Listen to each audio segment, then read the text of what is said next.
está entendiendo lo que somos y lo que es el capital, y tal vez por las benditas redes sociales, o yo no sé, pero ahorita es el tiempo de decir basta. Ahora, ¿cómo lo vamos a hacer?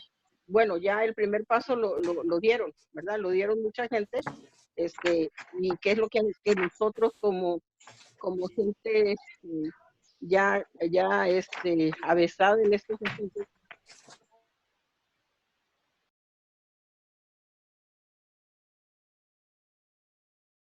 La realidad, ¿cómo nos vamos a meter a esa realidad que nos está superando, que nos está exigiendo una participación más fuerte, más real, ¿no? De nosotros, porque dejarnos así, en puros términos, conceptos, está muy bien, porque a mí me hacen falta mucho, pero y lo que está pasando, ¿lo vamos a dejar que corra como agua y después nos cubra? ¿Qué vamos a hacer? Bueno, podemos dejar una parte de estas conversaciones para incurrir en cosas como esas y entrar en un debate de cómo le vamos a hacer, tomando en cuenta todas estas herramientas tan importantes. Entonces, esa es mi participación, porque me gustaría que pues más mujeres estuvieran aquí, por lo cual seguimos con el concepto de que la mujer eh, es alguien que está por debajo de, incluso lo vemos en muchos lados donde se practica la política, ¿no?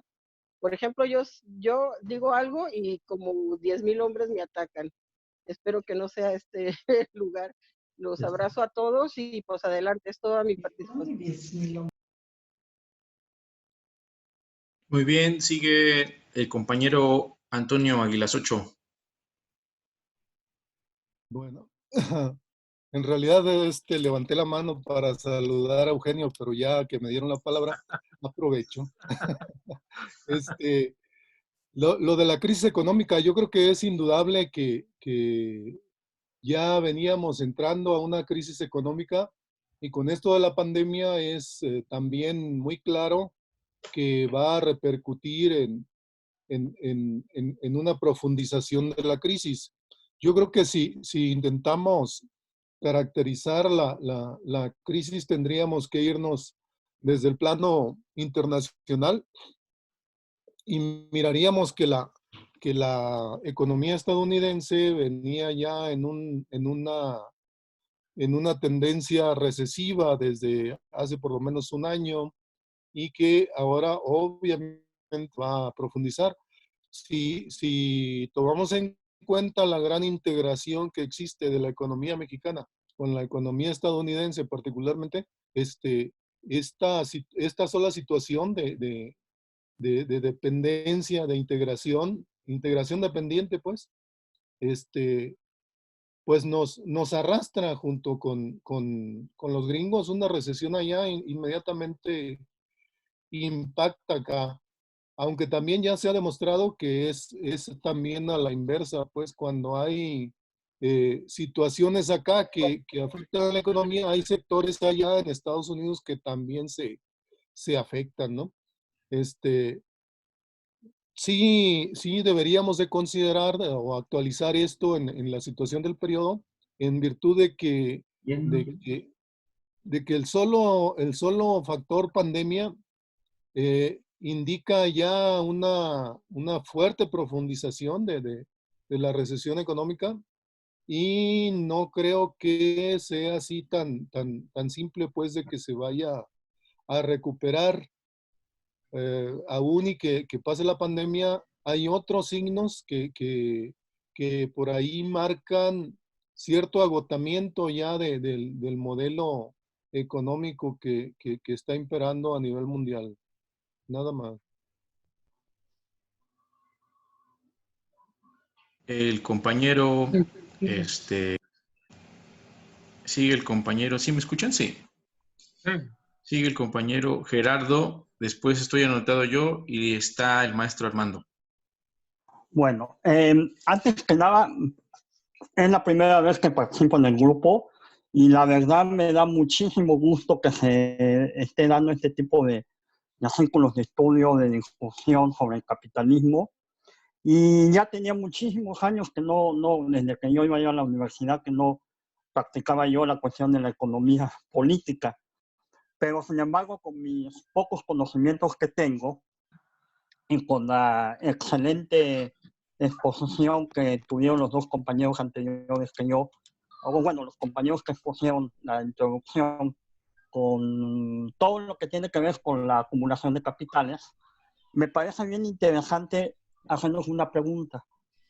¿De dónde vinieron esa acumulación de capital en estas 10 primeras personas? En el caso de México, por ejemplo, en Slim, en Salinas Pliego, y bueno, en los demás hombres de negocios de México. ¿Sí? ¿Sí me escuchan, verdad? Un abrazo. Sí, ok.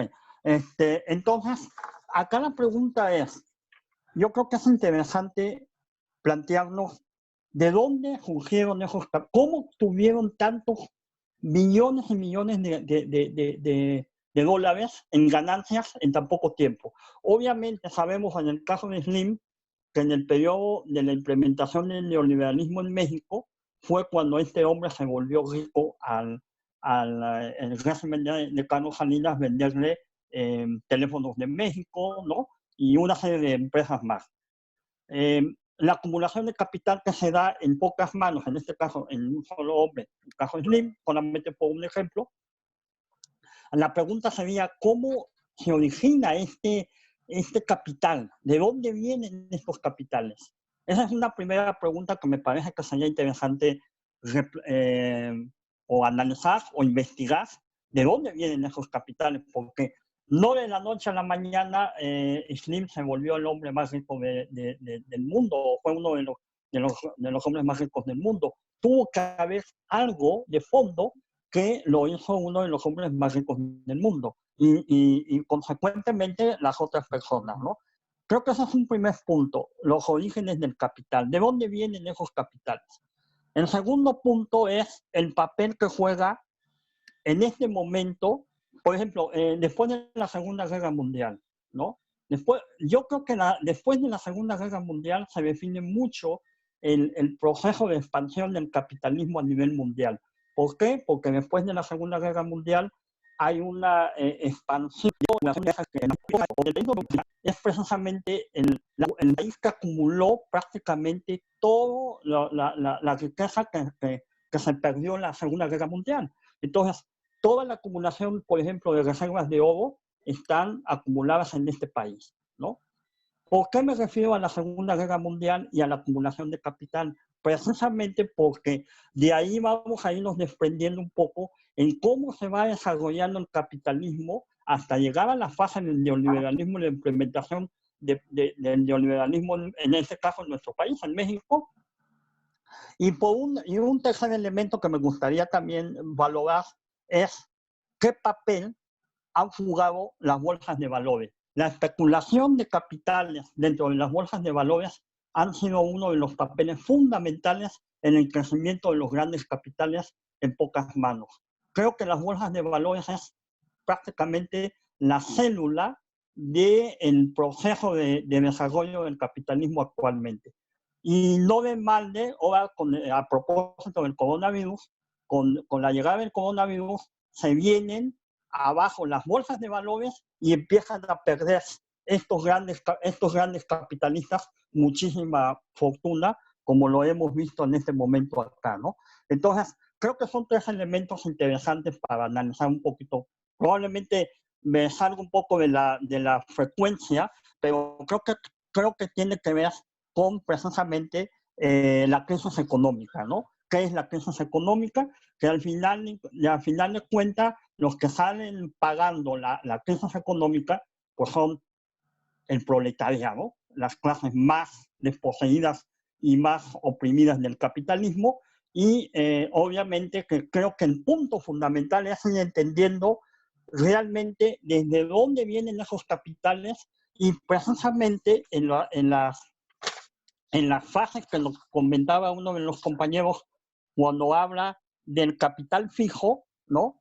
Que es precisamente la creación de la tecnología y las maquinarias, y la fuerza de trabajo, que al fin y al cabo creo que nosotros, dentro del contexto del comunismo, dentro del contexto de un planteamiento nuevo, tendríamos que ir replanteándonos cómo ir vinculando, desquebrajando al capitalismo fijo y que la fuerza de trabajo realmente desplace al capitalismo fijo para adueñarse de la tecnología y de las maquinarias que son al fin y al cabo las que dan la fuerza de trabajo también para crear bienes de consumo. Bueno, ahí dejo mi primera intervención. Bien, sigo yo y después el maestro Armando, y si alguien más puede levantar la mano. Yo también intervenir en el mismo sentido en la caracterización del punto 2, que es la crisis económica, y resaltar que el concepto de crisis económica refiere a la disminución de la tasa media de ganancia que obtiene la burguesía en general. Por lo que, bueno, al revisar los principales indicadores bursátiles y comerciales, como lo han señalado los camaradas, pues podemos observar, por ejemplo, los diarios del día de hoy, y que a pesar de la pandemia no hay crisis económica en los sectores de la gran burguesía. Por ejemplo, si nosotros checamos el periódico El Economista, pues podemos ver que la Bolsa Mexicana de Valores opera con ganancias. Cemex sube 13.14 puntos. Hay industrias de la burguesía que están incluso aumentando sus tasas de ganancia por el COVID. Por ejemplo, el grupo estadounidense llamado 3M, que fabrica las mascarillas de protección N95, que se están ocupando mucho para evitar la propagación del coronavirus, ha tenido un 45% de aumento en sus ganancias. Es decir, la economía en el núcleo de la burguesía transnacional, de la burguesía también nacional como Cemex, están teniendo sus aumentos en sus tasas medias de ganancia.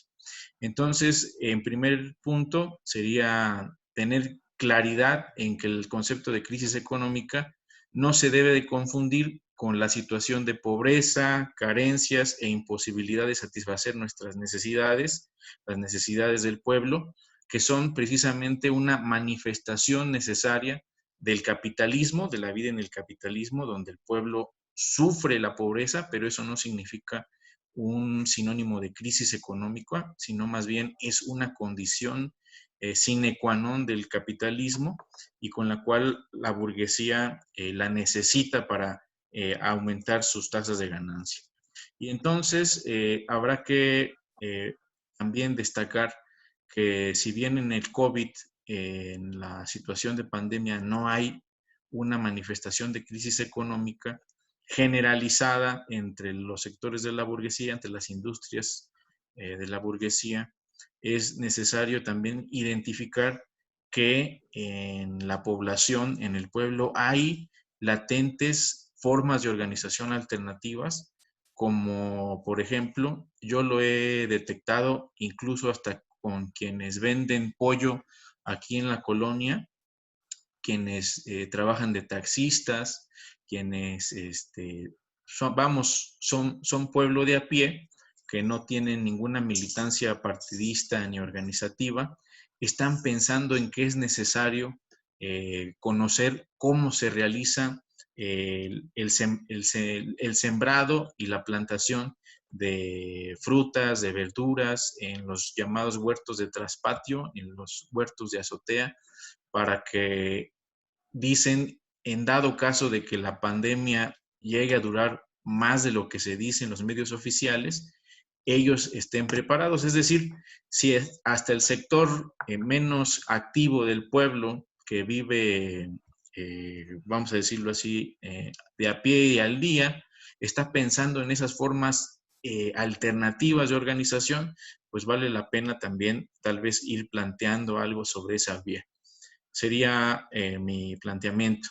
Sigue el compañero Armando.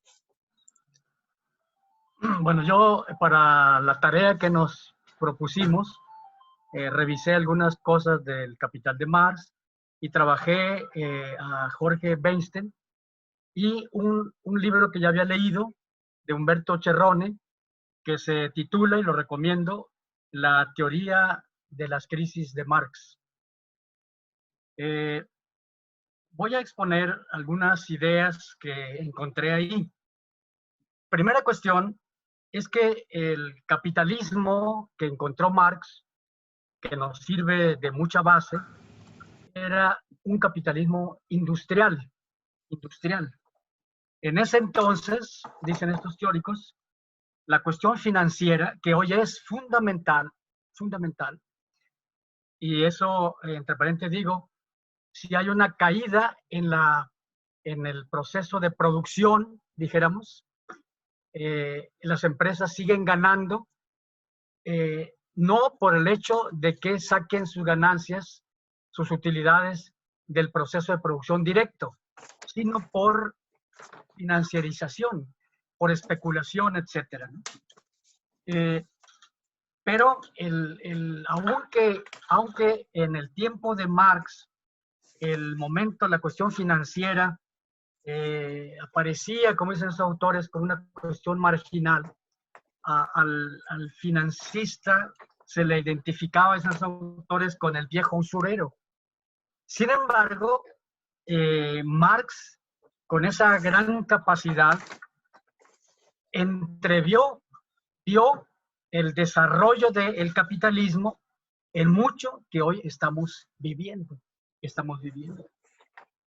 Marx planteó el problema de las crisis, no, y esto es muy correcto lo que ha planteado Lauro, no en el sentido común, de que hay crisis cuando hay carencia de cosas, cuando no tengo cosas, y se identifica con la pobreza, etcétera, ¿no? La pobreza, como dice Jorge, es una expresión, es una manifestación de la crisis, pero no provoca la crisis, es una expresión de ella.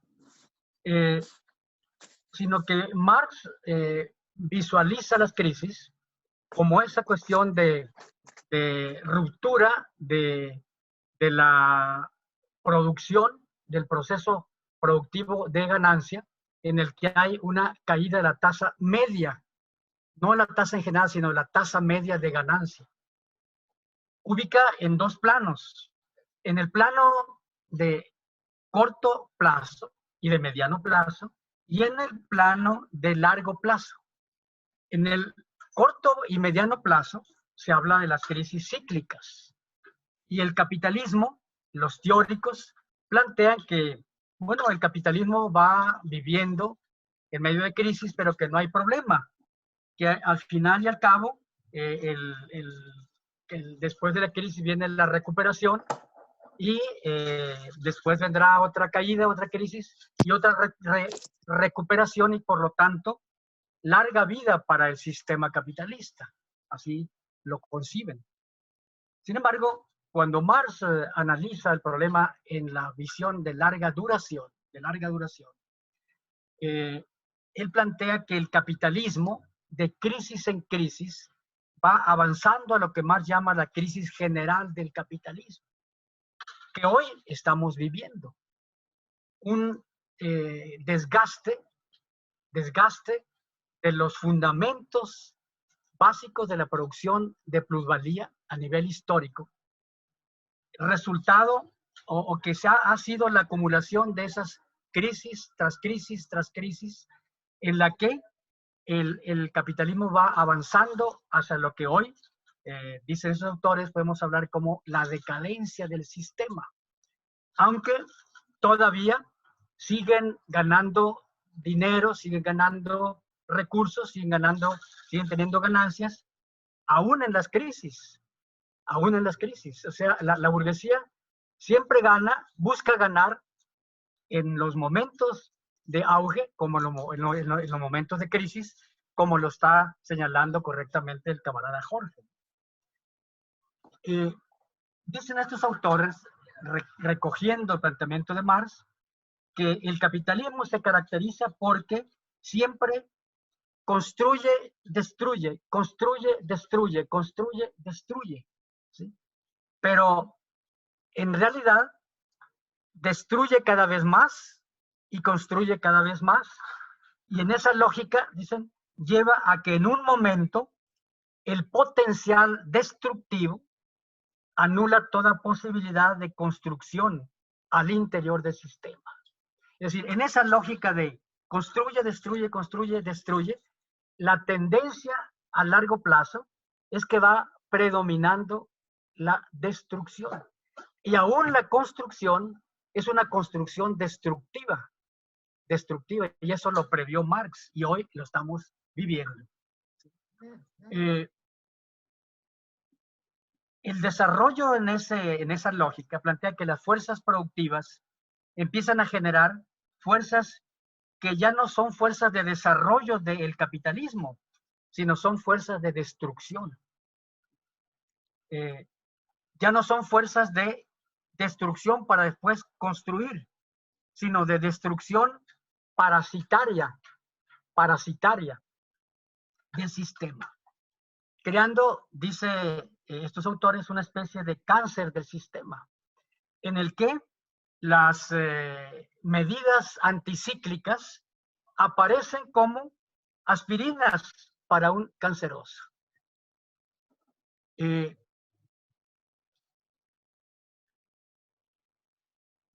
Se va creando entonces la abolición, la condición de abolición del sistema y creándose históricamente la condición para la superación de ese sistema por otro sistema.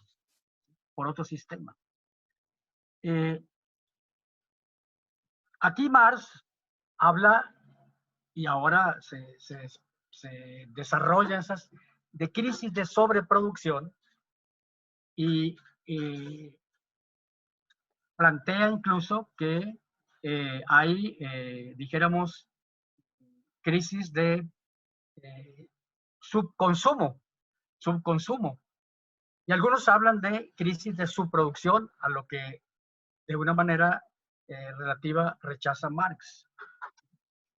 Las crisis de sobreproducción son que la masa de productos que la economía capitalista lanza al mercado no encuentra compradores.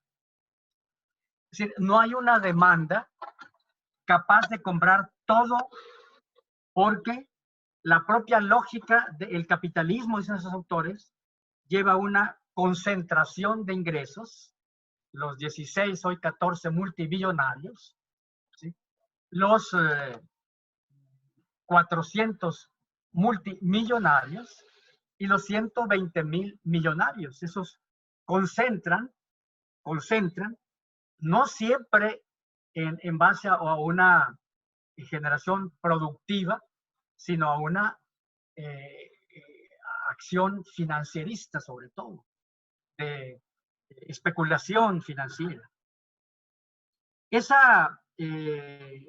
La propia lógica del capitalismo, entonces, lleva a una gran concentración de ingresos y a un empobrecimiento, más de 60 millones de pobres en México, de la población, un empobrecimiento de la masa de la población, sobre todo de los sectores más pobres, dijéramos, que empiezan a perder ingresos, empiezan a perder empleo, no tienen salarios, tienen salarios muy bajos, de tal manera que no hay capacidad para comprar, para consumir esa producción que se está generando, y entonces empieza a generarse una crisis de sobreproducción.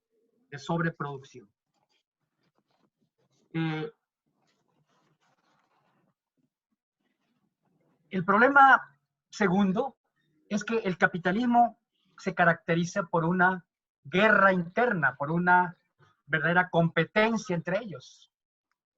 En el capitalismo del tiempo de Marx, ese capitalismo industrial, dicen los autores, no había el marketing.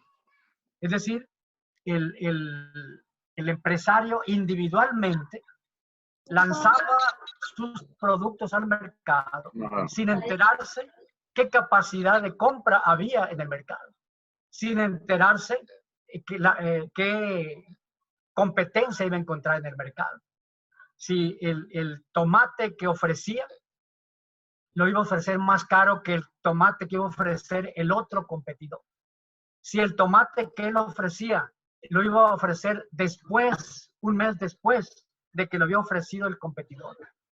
Si el tomate que él ofrecía era un tomate que por su calidad, por su apariencia, era no tan atractivo como el tomate que iba a ofrecer el otro competidor.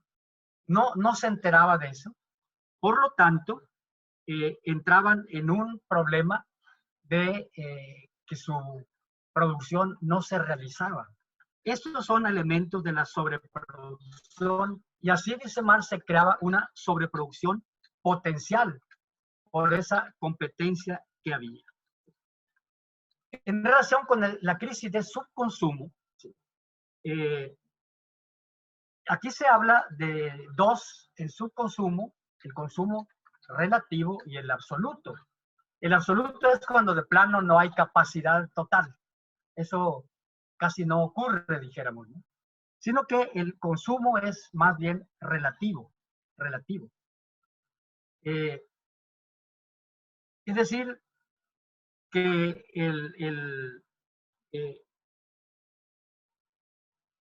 el capitalismo produce y el consumo no alcanza para realizar plenamente al sistema. No hay condiciones para una vuelta de nuevo al siguiente ciclo con un acrecentamiento de inversión, por ejemplo.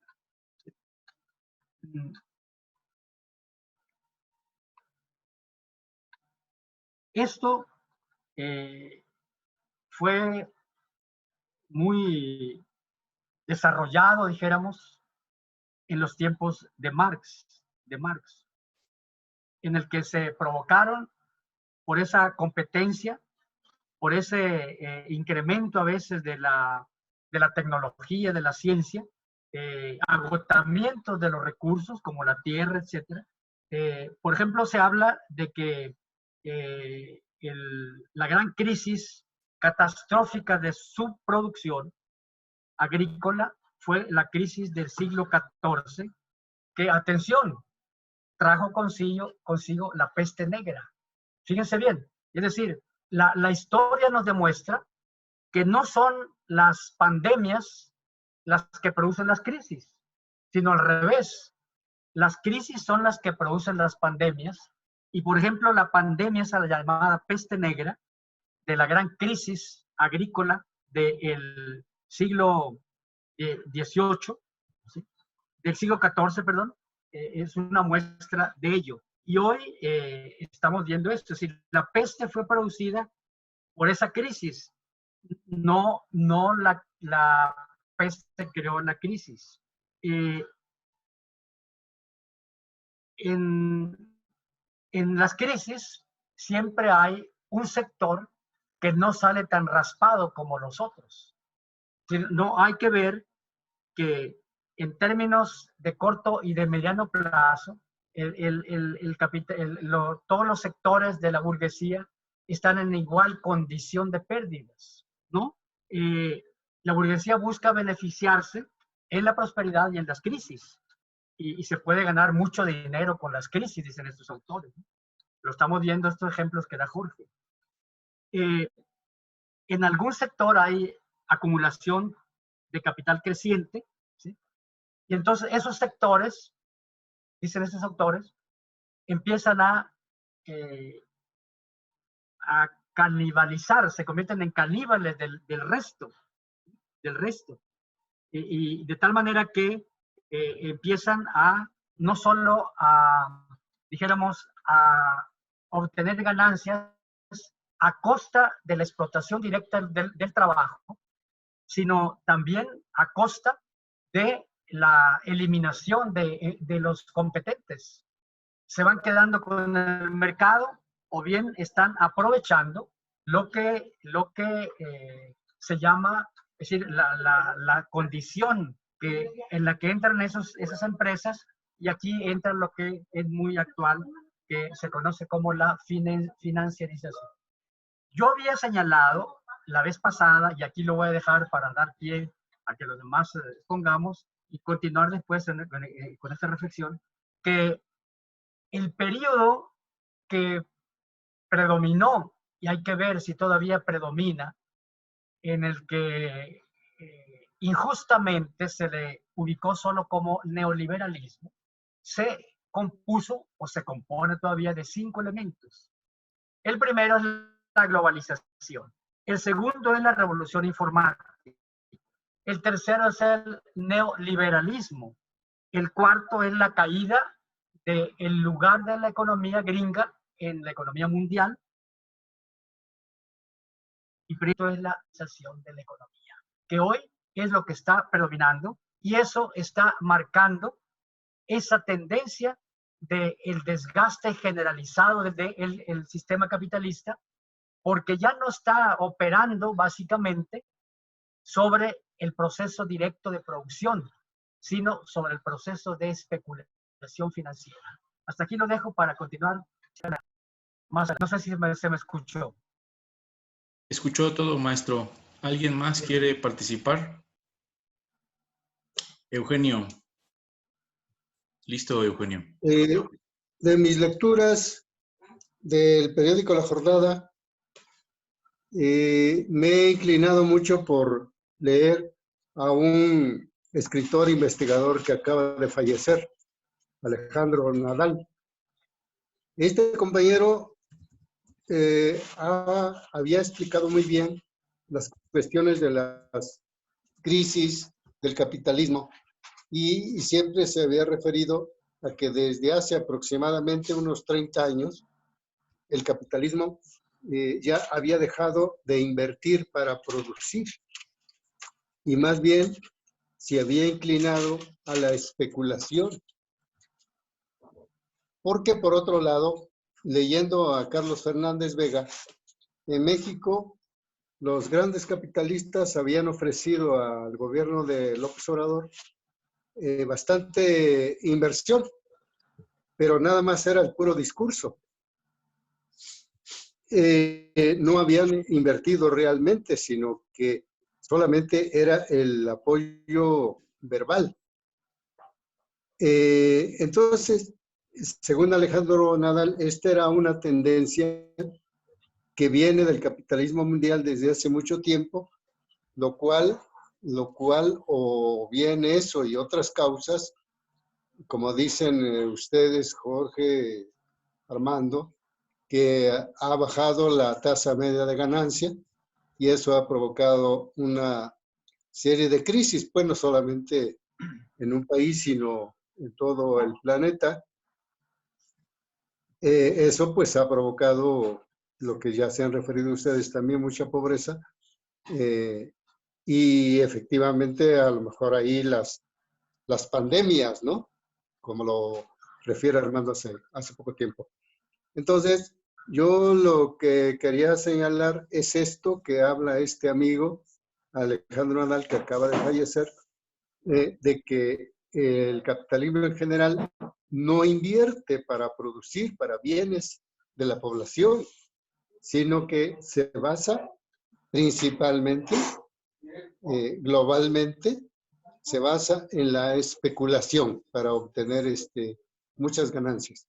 Por otra parte, en México, efectivamente, pues el capitalismo mexicano y concentrado en los grandes multimillonarios y multibillonarios, pues no hay crisis, no hay crisis.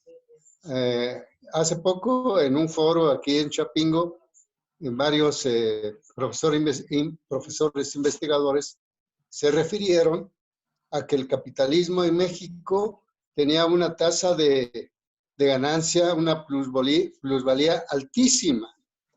Hablaban de que, por ejemplo, un peso en una industria, la industria petrolera, pues producía 40, 50 pesos. Y en la industria eléctrica, en donde había o hay una serie de empresas transnacionales, un peso produce hasta cerca de 100 pesos. él no se refirió a un porcentaje fijo, numérico, de la tasa de ganancia. Solamente dio estos datos que hablan de que pues es una producción de plusvalía y de ganancia altísima, ¿no? Nada más eso quería referir, compañeros. Saludos a todos. ¿Está Armando Rodríguez? Jorge, ya terminé. Sí, Armando Rodríguez, adelante. sí, nada más Pero nos para desconectamos aportar un porque dato. nos desconectamos porque se va a acabar. Ya Y cumplimos entonces los- inicias, Armando. es una 40, es una 24, ¿no? Nos faltan 16 Sí. minutos, ¿o no? Sí, pero se va a acabar el tiempo del Zoom. Nos conectamos otra vez para que no te corte la idea.